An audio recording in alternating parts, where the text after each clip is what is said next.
एक वक्त की बात है, फिरोज नगर नाम के एक गांव में नारी काका नाम का एक आदमी रहता था, जिसका एक बेटा था जिसे वो अक्सर अपने साथ काम करने का कहता था, लेकिन उसका बेटा उसके काम में कोई दिलचस्पी नहीं लेता था। नारी काका स्टील और पीतल के बर्तनों का काम किया करता था। उसका काम बहुत अच्छा चल रहा था। एक दिन उसकी तबीयत खराब हो जाती है।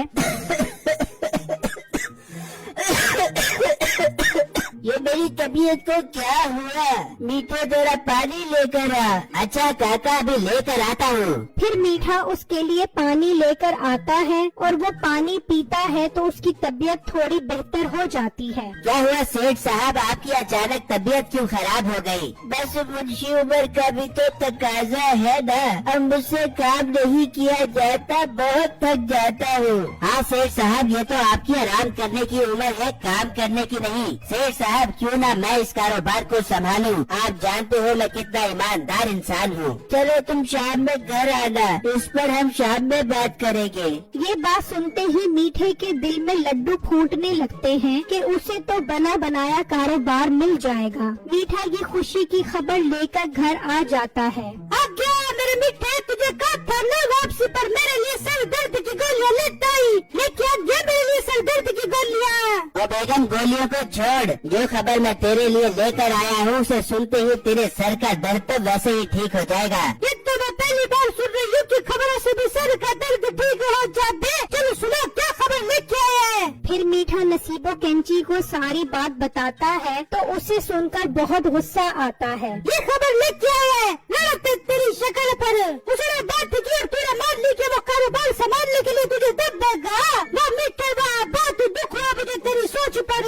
अरे बेगम, तू दुख मत कर, तू देखी वो मुझे दुकान संभालने के लिए राजी हो जाएगा, क्योंकि उसका मोटा बेटा तो किसी काम का है नहीं, और बचा कौन? मैं संभालूंगा उसका कारोबार और खूब पैसा बनाऊंगा। पैसे बाद में बड़ा दिया, पहले मेरे लिए सिर दर्द की पुड़िया बढ़ाते, बहुत सर में दर्द कर रहे हैं। बेगम, मैं काका सेठ के पास जा रहा हूँ, आते हुए खुशखबरी के साथ तेरे लिए सर दर्द की गोली भी लेता आऊंगा। ये कहकर मीठा काका सेठ के घर की तरफ निकल जाता है तो उस वक्त वो अपने कमरे में आराम कर रहा होता है। जी काका सेठ, अब आपकी तबीयत कैसी है? मुझे आपकी बहुत फिक्र हो रही थी, तभी मैं आपके पास दौड़ा चला आया। बस मीठे, ठीक नहीं है तबीयत मेरी, अब तो मुझे अपनी जिंदगी के दिन थोड़ा लग रहे हैं। ना काका जी ना, ऐसी बातें मत करो, आप मर गए तो कारोबार कौन संभालेगा? तू संभालेगा मेरे बेटे, तू संभालेगा। अब मेरा बेटा तो काम करना नहीं चाहता, तो तू भी मेरा बेटा है। अब मैं घर पर आराम करूंगा और तू कारोबार संभालेगा।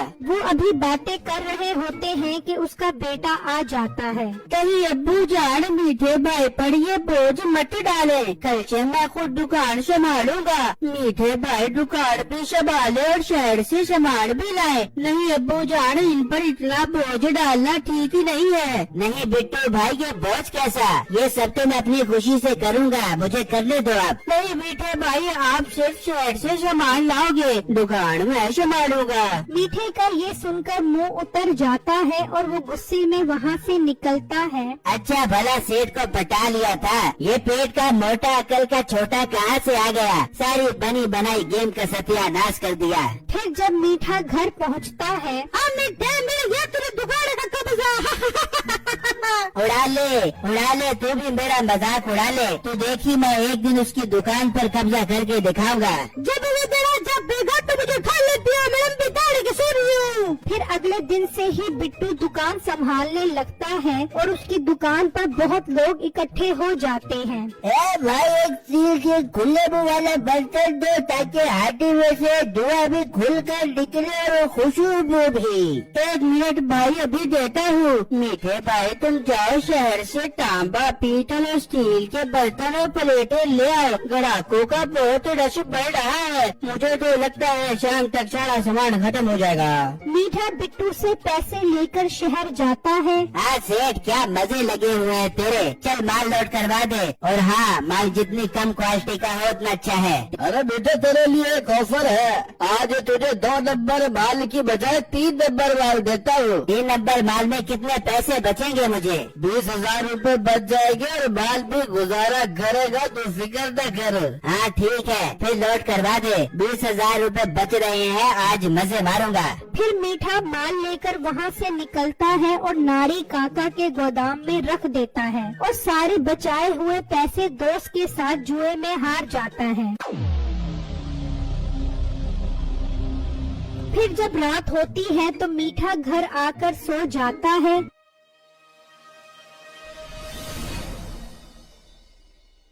और जब सुबह होती है तो उसके घर का दरवाजा बजता है।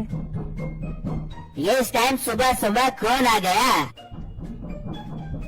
हाँ हाँ, आ रहा हूँ, सबर नहीं होता क्या? फिर जब वो बाहर आता है। हाँ क्या है बे, इस टाइम खैर तो है? नहीं, तुझे पता नहीं है कि इस टाइम मैं सो रहा होता हूँ। अरे बेटे, तू सोता रहे, तुझे पता भी है। तेरे मालिक के बेटे को पता लग गया है कि कल तूने सामान में से 20,000 रूपए बचाए हैं। अरे याद ना कर, उसे किसने बताया? जिसने तुझे सामान दिया था उसी ने बताया है। वो थोड़ी देर में तेरे पास आ रहा है। बेटा तैयार हो जा, तैयार हो जा।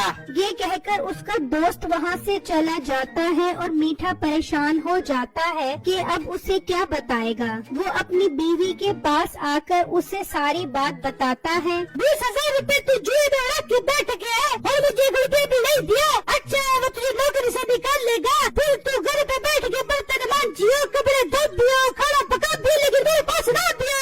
बेगम माफ कर दे, गलती हो गई। आइंदा आधे पैसे तुझे दूंगा। चल अब कोई तरीका बता इससे पहले कि वो आ जाए। ठीक है, बताती हूँ। फिर नसीबो कैंची मीठे को एक तरकीब बताती है और वो तरकीब मीठे को बहुत पसंद आती है और मीठा बाहर आकर दरख्त के साथ फंदा लगाकर खड़ा हो जाता है तो इतनी देर में बिट्टू आ जाता है। मीठे भाई, ये क्या कर रहे हो? बिट्टू मेरे प्यारे भाई, मुझसे एक बहुत बड़ा गुनाह हो गया। मेरे कल फेफड़ों में बहुत दर्द था तो मैंने आपके सामान में से पैसे बचा लिए और आपको नहीं बताया। अब मेरे फेफड़ों का दर्द तो ठीक हो गया है, लेकिन मुझे बहुत शर्मिंदगी हो रही है कि मैंने आपके साथ धोखा किया है। अरे मीठे भाई, मुझे बहुत खुशी हुई है सुनकर कि आपको अपने किए का बहुत दुख है। मैं तो समझ रहा था कि आप हर बार हमारे सामान से पैसे बचाते हो, लेकिन आप तो बहुत ईमानदार हो, जो आपने खुद बता दिया है। अरे बिट्टू भाई, ईमानदारी तो मेरे खून में रच बस गई है। मैं अपने मालिकों से धोखा करना एक गाली समझता हूँ। मीठे भाई, आपको खुदकुशी करने की कोई जरूरत नहीं है और न ही हम आपको आपकी नौकरी से निकालेंगे। हमें आप जैसे ईमानदार मुलाजिम की जरूरत है। ये कहकर बिट्टू वापस चला जाता है। अरे वाह बेगम, तेरी तरकीब तो काम कर गई। उसे ऐसा बेवकूफ बनाया कि वो बेचारा शर्म से पानी पानी हो गया।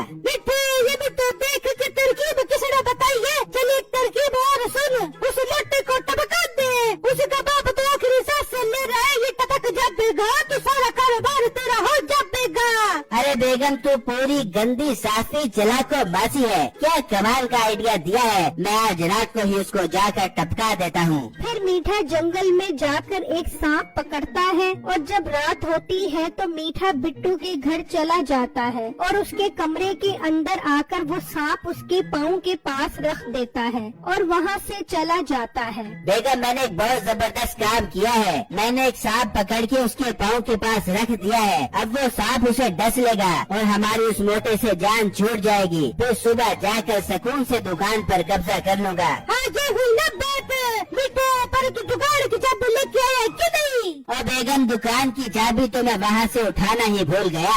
बहुत अच्छी बात है, चाबी उठाई नहीं तो कल के दुकान का ताला तोड़ के दुकान में बैठेगा। हाँ बेगम, ये बात तो मेरे जहन में ही नहीं आई। सुबह तो लोग उसकी मैयत पर आना शुरू हो जाएंगे, फिर मैं चाबी कैसे उठाऊंगा? मैं भी जाकर उठाता हूँ। वहाँ बिट्टू का पाँव सांप को लगता है तो वो नीचे गिर जाता है और उसके कमरे के दरवाजे पर बैठ जाता है और फिर कुछ देर में मीठा उसके घर चाबी उठाने आता है और जैसे ही वो कमरे में आता है तो सांप उसे काट लेता है। हाय, मुझे सांप लड़ गया, मुझे सांप ने काट लिया। बचाओ, मुझे बचाओ। उसकी आवाज सुनकर बिट्टू की आँख खुल जाती है। ये क्या मीठे, तुम यहाँ क्या कर रहे हो? बेटू इस बात को छोड़ो, जल्दी से जंगल से सपेरे को बुला कर लाओ, वही सांप का जहर निकालेगा। पर तुम्हें कैसे पता चला कि इस सांप का जहर वही सपेड़ा निकालेगा? बेटू मेरे भाई, ये सांप मैं ही पकड़ कर लाया था आपको मारने के लिए, मुझे माफ कर दो।